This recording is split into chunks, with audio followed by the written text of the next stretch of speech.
For the longest time, I thought I was a big Tim Burton fanboy.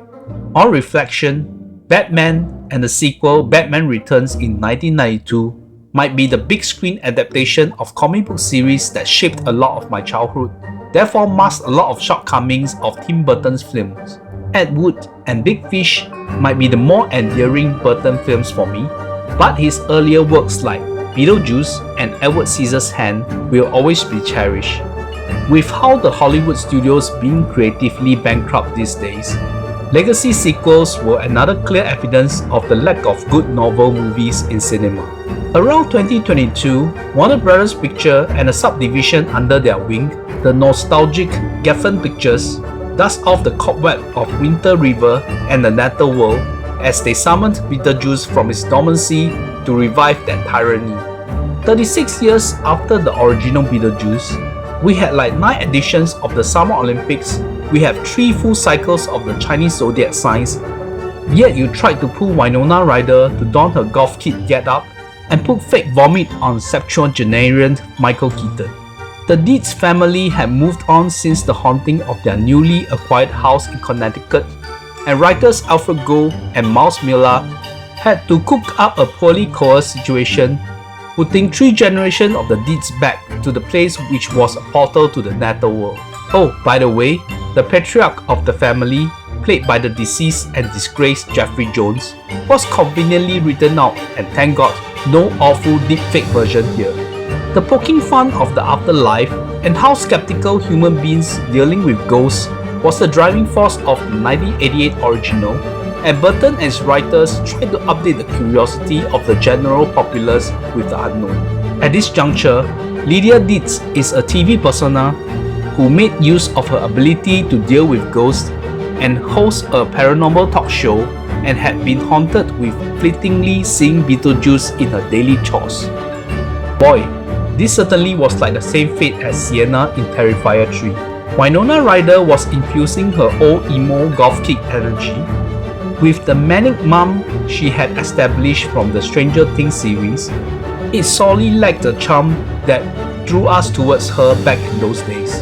I love seeing Catherine O'Hara in anything, be it the distraught mother of Kevin in Home Alone or any madcap Christopher Guest mockumentary films.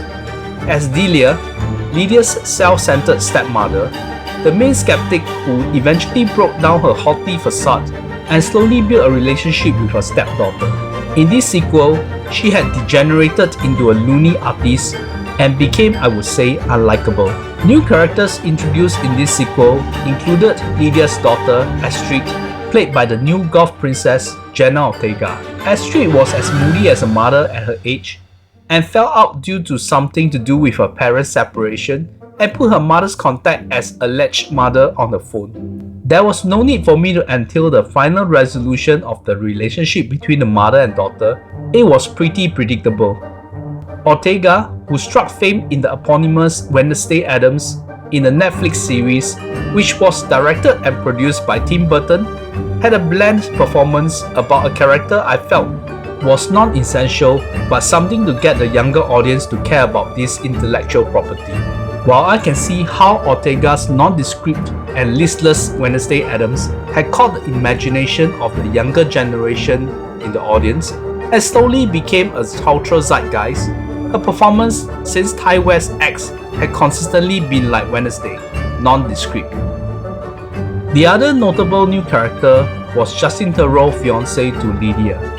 He was the producer to her TV show, and Theroux was good playing those scheming no-good type, and according to Gough and Miller, he was supposed to be a homage to Glenn Shadix's Otto from the original movie, another non-redeeming character till the end. Now to the Netherworld, and we saw the titular Beetlejuice tied to a desk job as a punishment, and as expected, Michael Keaton had lost a lot of zest and zeal for the character. His quick-witted quips and antics still worked at times, and perhaps I was glad they did not recast with a younger actor.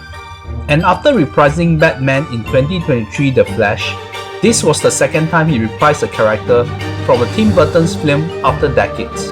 The shrunken-head victim in the waiting room at the ending segment of the original Beetlejuice was funny, but so were many of the undead like the magician assistant that been sawed in two, and those footballers who did not know they were dead. In this sequel, Strunkenhead was given the name Bob, and Bob came with his friends this time round. It was blatant that Bob and his friends, who were conveniently having names in the ending credits, were treated as these movie minions, like in the Despicable Me franchise. That was truly despicable. After rewatching the original film, I felt some connection to the sweet Madeline couple, played by Gina Davis and Alec Baldwin. Their trials and tribulations after life drove the plot and was like the bridge between the human world and the nether world.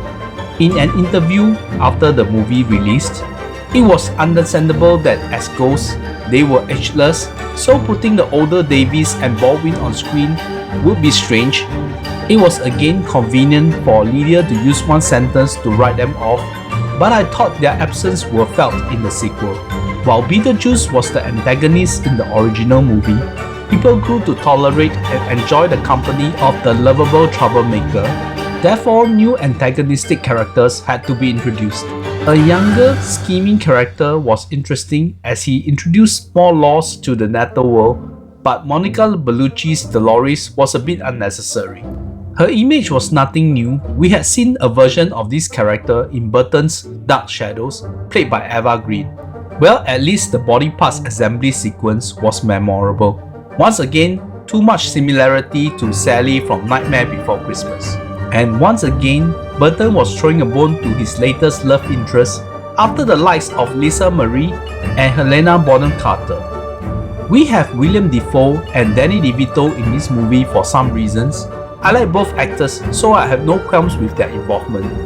It would be thrilling to have a mini Batman Returns reunion, but it was not meant to be.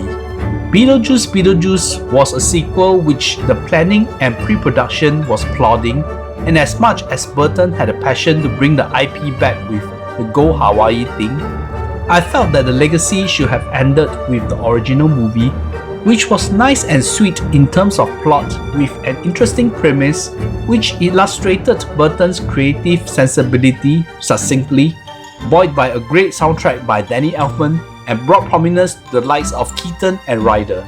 The keyword of Lego sequel was unnecessary. I suppose for some ardent fans of the original movie, this sequel might even taint the legacy. The overall plot was a run-of-the-mill story, and new characters added little to the franchise. I was not expecting much to this movie, so the nondescript nature of it did not take me aback. Beetlejuice was merely a 6 out of 10 type movie. If you find my criticism of the movie unjustified, please leave a comment. Don't forget to click a like and subscribe to KK's Horror Heretic if you had not. The review before this was director Parker Finn's second visit to the scary world of the Smile Demon with Smile 2. Things were not all bad from Beetlejuice as I got acquainted to the song MacArthur's Park, sung by one Richard Harris. Hey, that's Dumbledore! 'Cause it took so long.